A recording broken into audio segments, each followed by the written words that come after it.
আসো তুমি কিছুক্ষণ রইতে দাঁড়াও, যেহেতু তুমি প্রেগনেন্ট তোমার ভিটামিন ডি এর একটু দরকার আছে। এখন দুপুরে 1টা বাজে, এই ঠাডা পড়া রোদের মধ্যে ভিটামিন ডি দিব তোর কোন বাপে? আর কিছুদিন পরে আমাদের সোনামণি এই দুনিয়াতে আইব। এই দিনটার জন্য আমরা দুইজন কত অপেক্ষা করছি। বেবি নেওয়ার প্ল্যানিং থেকে শুরু করে এই 8 মাস পর্যন্ত ভিডিও বানায় ভালো ফলোয়ারই কামাইছি। বাচ্চা হওয়া পর্যন্ত ফলোয়ার মিলিয়নে চলে যাইব। ভিডিও বানানো বন্ধ করা যাইব না, কারণ তোমার ডেলিভারির খরচ এই ভিডিও থেকে উঠাইতে হইব। চলো একটা ভিডিও বানাইলাই। গেস সামনে আমার বউয়ের ডেলিভারি, এখন ডাক্তার দেখাইতে হইব, কিন্তু ডাক্তার দেখানোর টিয়া আমার কাছে নাই। তাই আপনারা এই ভিডিওতে বেশি করে ভিউ দেন, যাতে এই ভিডিও থেকে ইনকাম হওয়া টাকা দিয়া আর চেকআপ করাইতে পারি। আমি ওরে চেকআপের জন্য ডাক্তারের কাছে নিয়ে আইছি। ডাক্তার ওরে দেখে বললো যে ওরে এখনই ওটিতে নিয়ে যাইতে হবে ডেলিভারি করানোর জন্য। তো আপনারা সবাই ওর জন্য দোয়া করবেন, আর এই ভিডিওতে আপনারা সবাই বেশি বেশি ভিউ দিবেন, কারণ বাচ্চা হওয়ার পর বাচ্চার সব খরচ এই ভিডিও থেকে উঠাইতে হইব। আরে বেটা চিন্তা করিস না, ভাইবের কিছু হইব না। ওই চিন্তা করে কেটা? আমি তো চিন্তা করতেছি এই যে মানুষ অপারেশন থিয়েটারের বাইরে বসে চিন্তা করে, এই চিন্তা নিয়ে একটা ভিডিও বানায় লাই।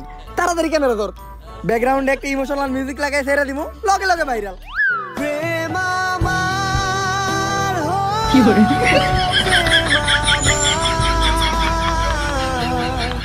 গাইস অবশেষে আমাদের একটা ছেলে বাবু হইছে। তো আপনারা সবাই বেশি বেশি কমেন্ট করেন যে ওর কি নাম রাখা যায়। যার নামটা সবচেয়ে বেশি পছন্দ হইব আমরা তার নামটাই রাখবো। এই আমি না তোমারে বলছিলাম আমাদের ছেলে হইলে আমি নিজে ওর নাম রাখবো? আরে নাম তো তুমিই রাখবা, এই কথাটা আমি খালি কমেন্ট বানানোর লেগে কইছি। This is business. আরে ভাই আপনারা যে ছোট বাচ্চাটা নিয়ে ভিডিও করতেছেন, মানুষের নজর বইলেও কিছু আছে।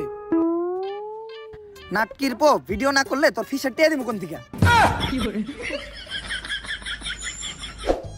আমার লগে এমন জ্ঞান হইলো, আমার এই ছোট বাচ্চাটা জ্ঞান আমার জয়রা গেল। তুই ক্যামেরা ধর, এই কান্দার একটা ভিডিও নে, ভিডিওটা চাললেই ভাইরাল হইব। ভালো করে নে যাতে চেহারাটা ভালোভাবে দেখা যায়। তুই ভিডিও করছ না কে? তাড়াতাড়ি ভিডিও কর, কয়েকটা অ্যাঙ্গেল থেকে ভিডিও নিবি, তাও আবার স্লো মোশনে সুন্দর করে এডিট করে ছাইড়া দিমু, সেই ভাইরাল হইব। আর তুই মুখ দিয়ে একটা ইমোশনাল ব্যাকগ্রাউন্ড মিউজিক দিবি, কারণ অরিজিনাল মিউজিক লাগালে তো কপিরাইট পড়বো। সাজিয়ে গুজিয়ে দে মোরে সজনী তোরা, সাজিয়ে গুজিয়ে দে মোরে।